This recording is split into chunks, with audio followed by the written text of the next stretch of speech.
So we had alternate revenue streams that would support us. I had the ability to fall back on the other job if I needed it. Um, and I felt like I had the life experience at that point to be successful at Life experience. Let's talk a little bit about that, because it. especially in the world of entrepreneurship and starting your own business, I mean, being an entrepreneur at some point was like looked down upon. And I think now in our society, it's more like, it's almost like you're a celebrity. Like entrepreneurs are now like the new celebs of the internet world. Yeah, And, you see a lot of young people that are aiming for that, to be an entrepreneur, where this wasn't the case before. yeah. Um, Speak about the life experience. And I think that it's good to have the entrepreneurial spirit. And I don't think that you should ever lose that. But I think that sometimes people jump a little bit too early in life without getting some of that experience that you spoke about. Well, the question is, how good are you at zigging when everybody else zags? Or when you realize you've made a mistake, how quickly can you recover from it? And, the one thing that I tell all the entrepreneurs that I work with is, I really feel to be successful, one of the qualities you have to have is being a lifelong learner. And I mean, I have behind me here a shelf of all kinds of books. I have 2 or 3 more bookcases in my office with books that I've read. I have probably 1,000 books on my Kindle. I have a reading list that I give to entrepreneurs that I work with that's over 100 books that I recommend they read, all of them. I am always looking for a better way to do things. And believe me, in my entrepreneurial journey, I made some dramatic, stellar mistakes.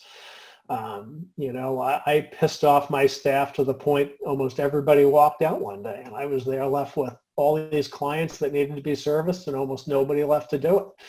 I remember taking help desk calls, and Stacy walked in. She goes, "Oh my God, this is like watching an episode of Undercover Boss where you realize the guy who owns the company can't do the work anymore."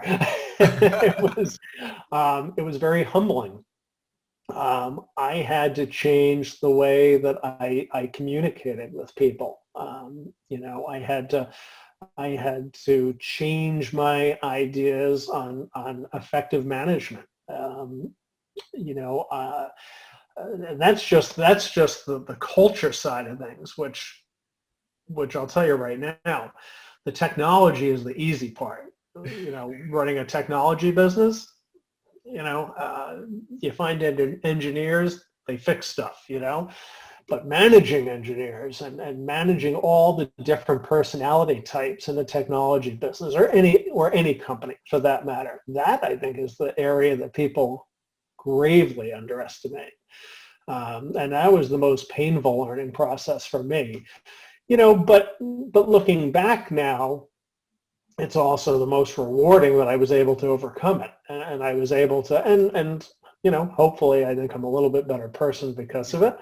And I can share that with other entrepreneurs. I mean, and I have, there's a couple of clients I have right now, and I can see them going through this same battle because they're just very dominant personalities, and they don't realize that they're scaring their employees to death.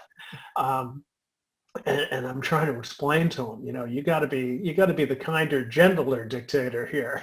I mean, so it's your company. It's still okay for it to be a dictatorship, but it's got to be a benevolent dictatorship.